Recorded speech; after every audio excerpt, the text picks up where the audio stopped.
The baby's crying was so loud that I changed the locks. Well, what am I supposed to do then? When I asked Michael, for some reason, I heard my in-laws' voices in response. Both you and the kid can sleep on the streets. Following those unbelievable words, I could also hear my in-laws laughing. So, they're in on it too, huh? Realizing that, I said with a sigh. All right, wherever I sleep, don't complain. Huh? Both my in-laws and Michael were dumbfounded. They probably thought I had nowhere to go. But tough luck for them. I never thought I'd be locked out, but I do have a place to go. And that place happens to be inconvenient for them. Well, they can regret it after I'm gone. I don't care what they say later. Right now, all that matters to me is Barbara. If I can protect her, I don't care if you all go down in flames. With that resolve, I turned my back on my in-laws' house. My name is Susan. Next month, I'll be celebrating my 30th birthday. I'm a stay-at-home mom, but right now, I'm not doing any housework. Of course, I'm not just slacking off. You see, Barbara was born just 2 weeks ago, so I'm currently resting. That's why I'm not doing any chores. However, Michael doesn't seem to care. Why aren't you doing any housework? Just want to slack off? Even my father-in-law, who was with his wife during childbirth, seems clueless. People usually get back to housework the next day. It's astonishing that he'd say something like that. Doesn't anyone understand me? Things aren't going well with my husband, and there's a distance between me and my in-laws. I don't have my parents anymore, and I have no family to rely on. But even if I'm all alone, I must protect Barbara at all costs. That thought kept me going. Maybe getting married was a mistake.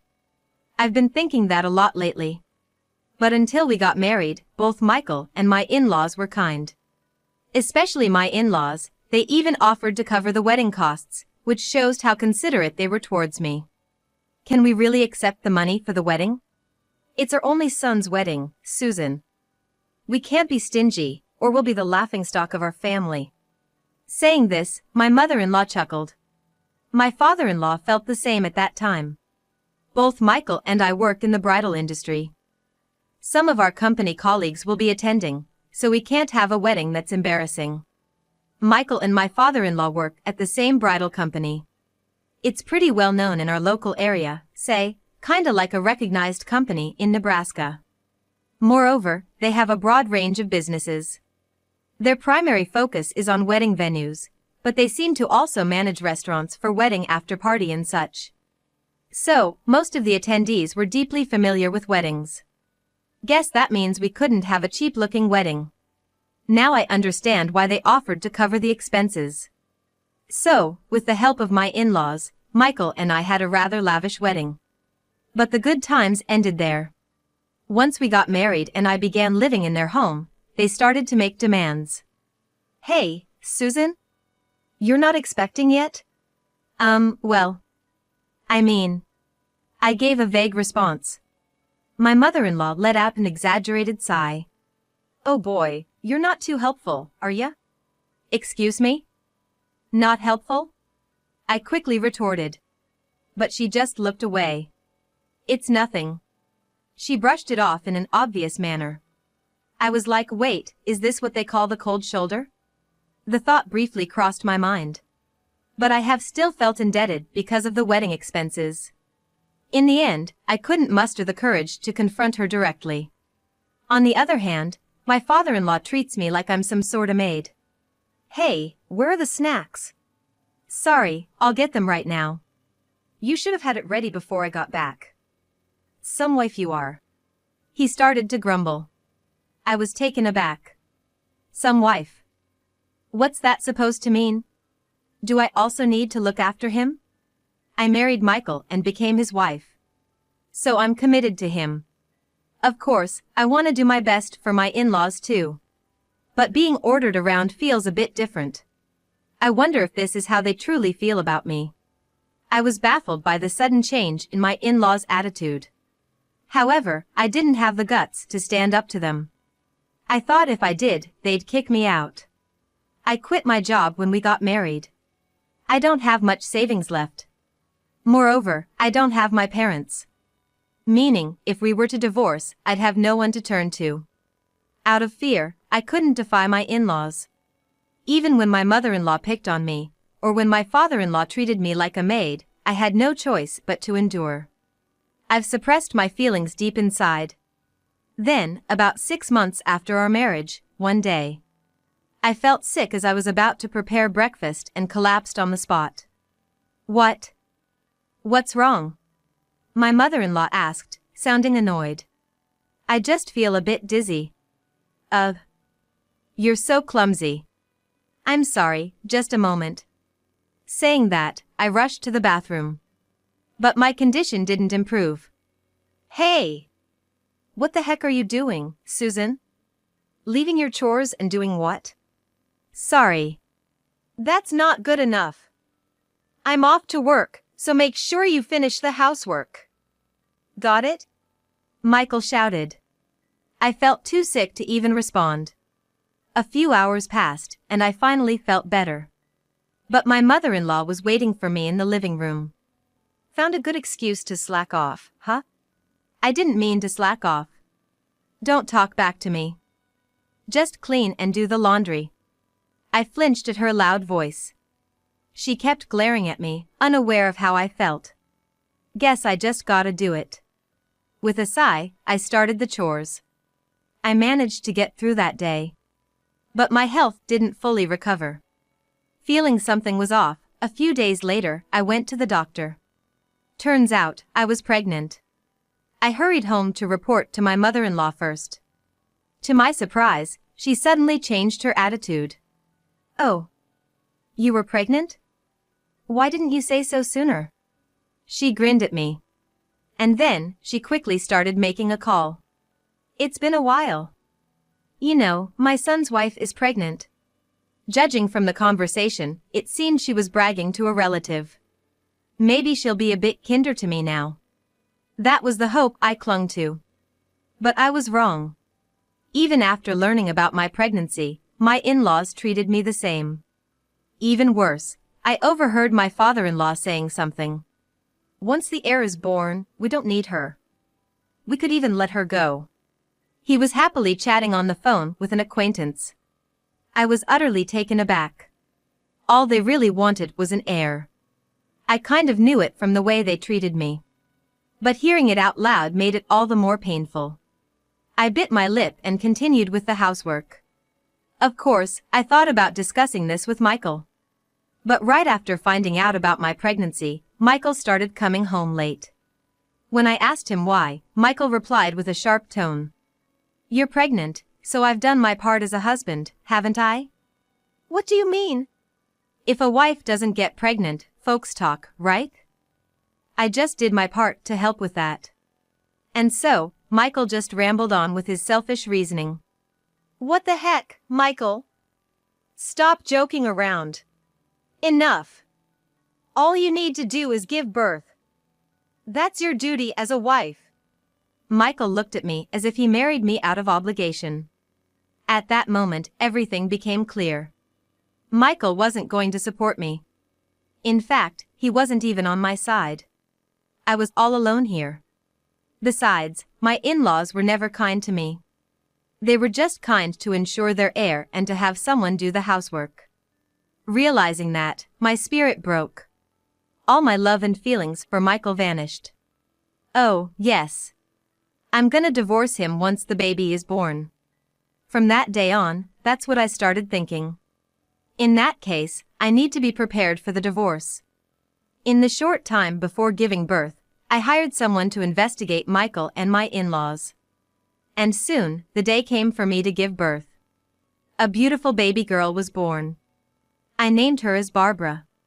The day we brought Barbara home, both my in-laws and Michael were thrilled. However, their expressions gradually darkened. And then, tragedy struck. It was on the day of Barbara's 1-month checkup.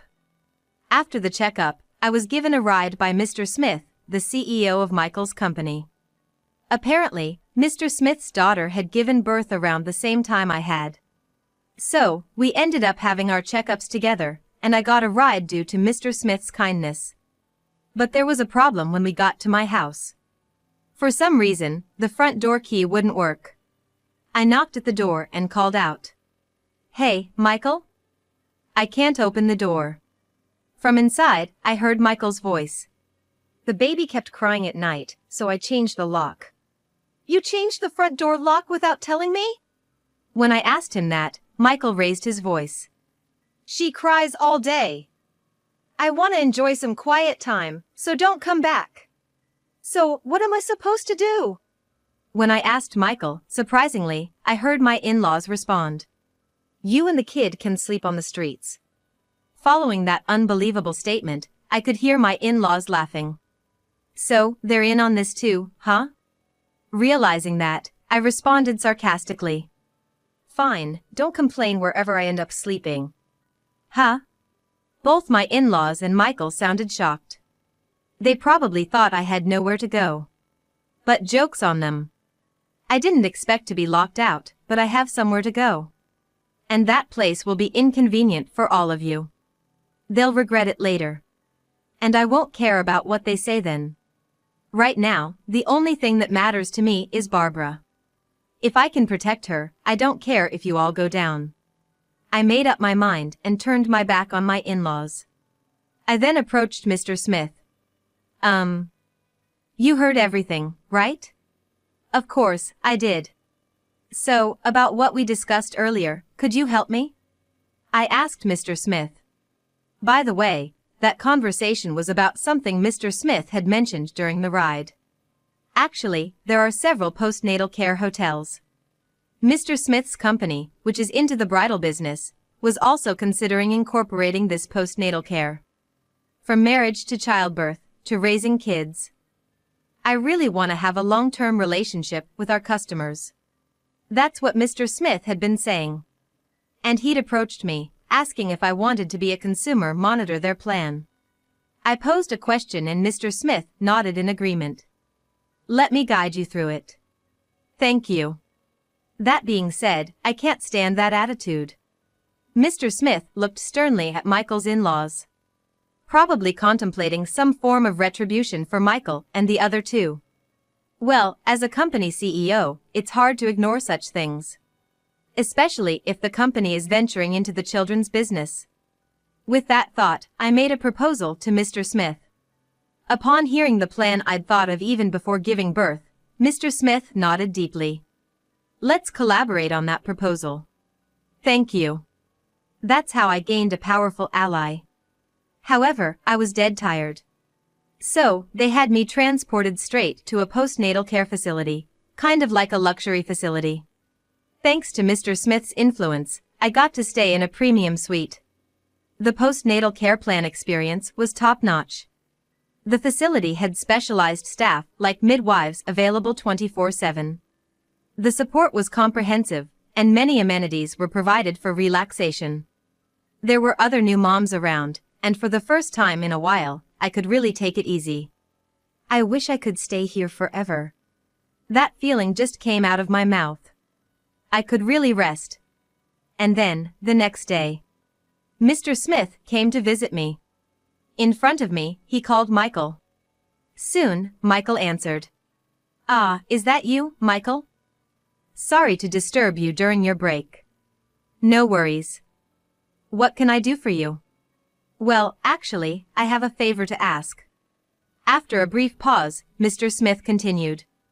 "I'd like you guys to be models for our brochure. Can you do it?" "You mean my wife, daughter, and I?" "Look, your daughter was just born, right?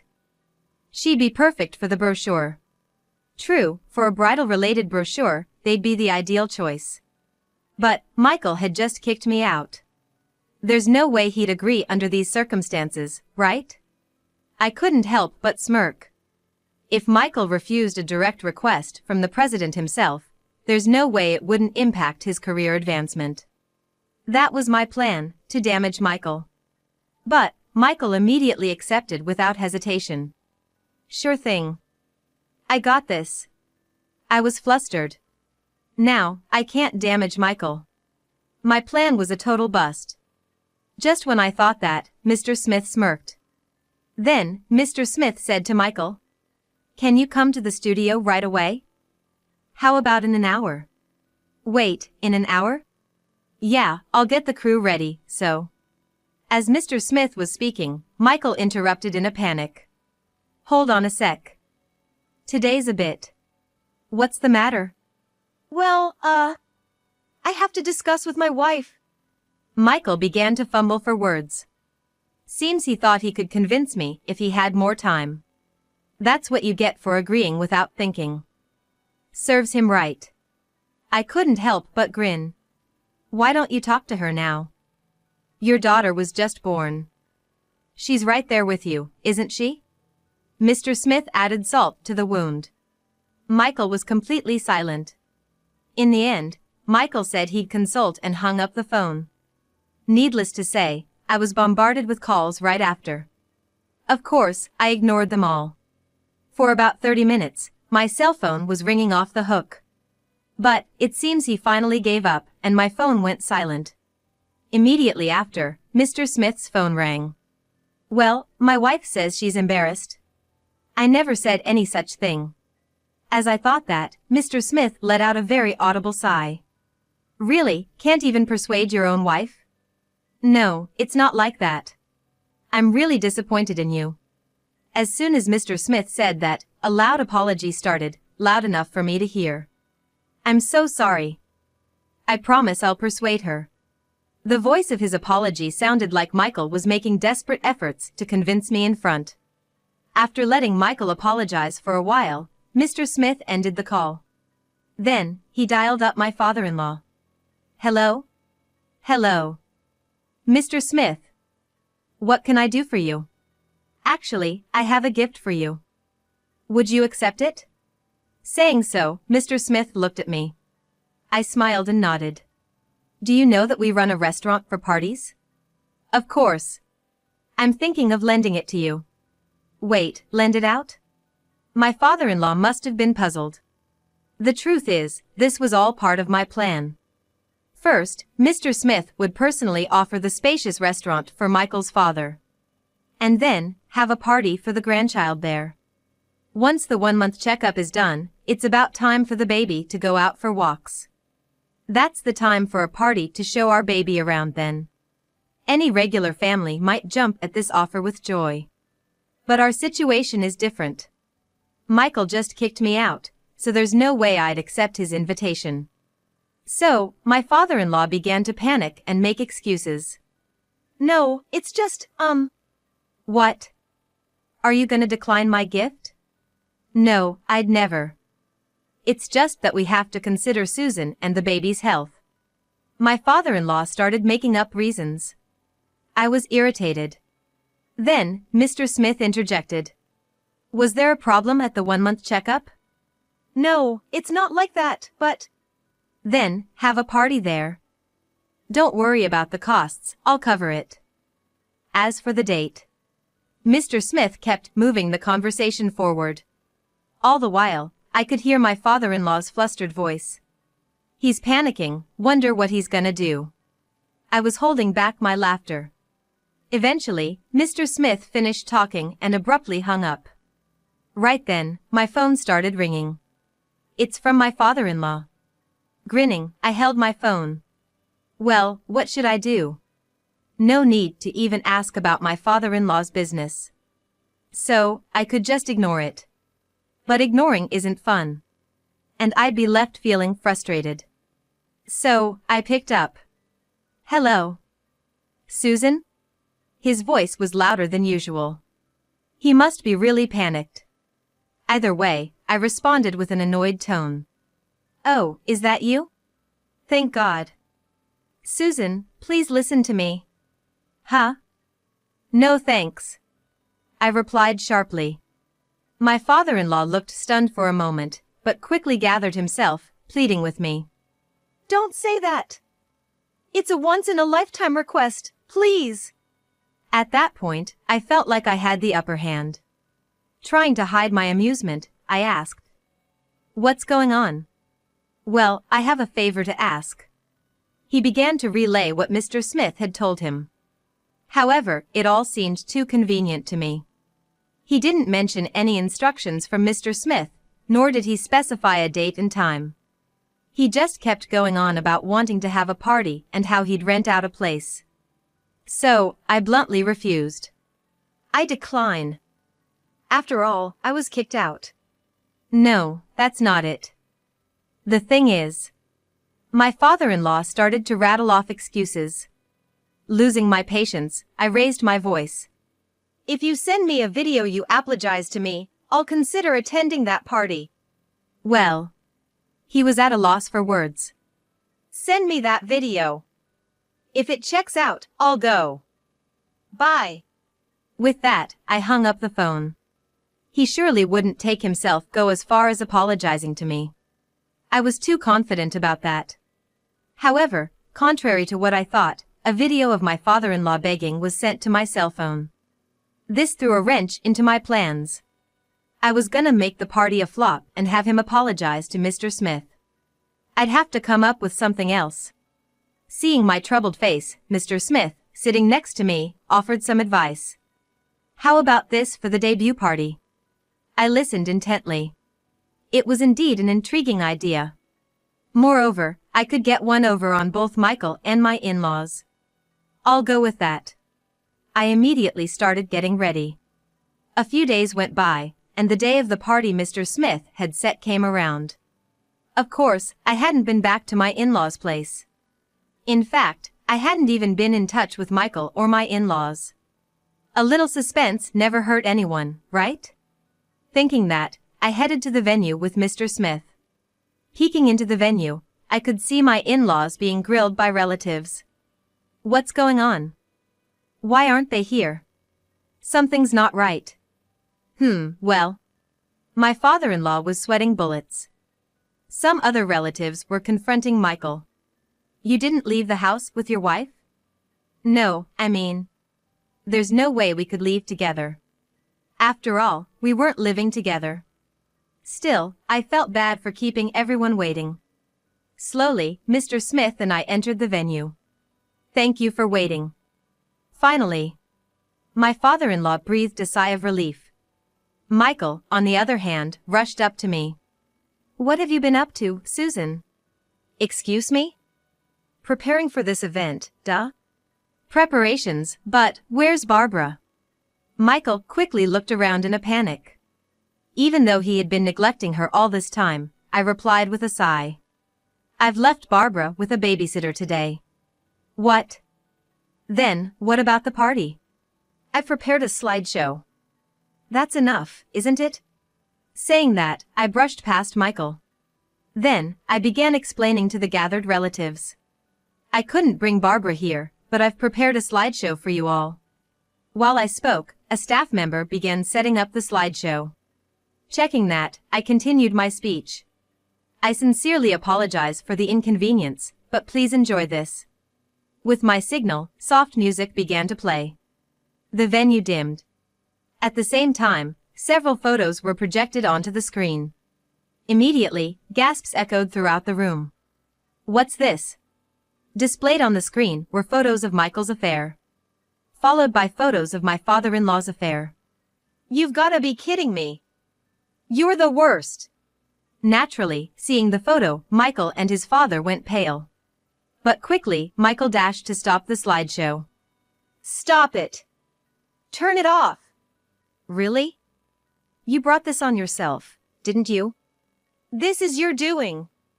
Why would you do such a thing? Michael shouted at me. So, I shot back.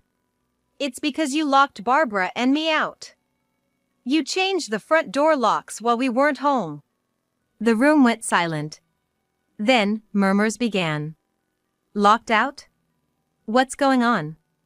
Amidst the whispers, I exposed the conversation from when our house keys were changed. I also mentioned that Mr. Smith was there. That's a lie, right? Sorry, but it's true. Mr. Smith witnessed it and helped me out. As I said that, Mr. Smith nodded. It's over. This is the end for me. Michael crumbled. Looking back, his father was in total shock. Going forward, our company's gonna expand into children's business. So, we don't need employees who can't care for children. It wasn't my fault. I was just sleep deprived. No excuses. Resign on your own. If not, I'm ready to fire you even if it causes a scene. The determination of the president was intense. In the end, Michael and his father resigned immediately. After that, I proposed a divorce to Michael. Having those revealing photos of his affair made our divorce process smooth. Additionally, Michael settled by paying me child support for Barbara. He just got cash out his leave, so he wouldn't struggle for money right now. Interestingly, his mistress claimed she didn't know Michael was already married. She's now seeking compensation from Michael. Looks like they're gonna have quite a dispute, but it's none of my business. By the way, my in-laws seem to be sticking together. They actually want to divorce, but all their savings went to Michael's legal fees. To support their immediate living expenses, they're selling their family home and moving into an apartment.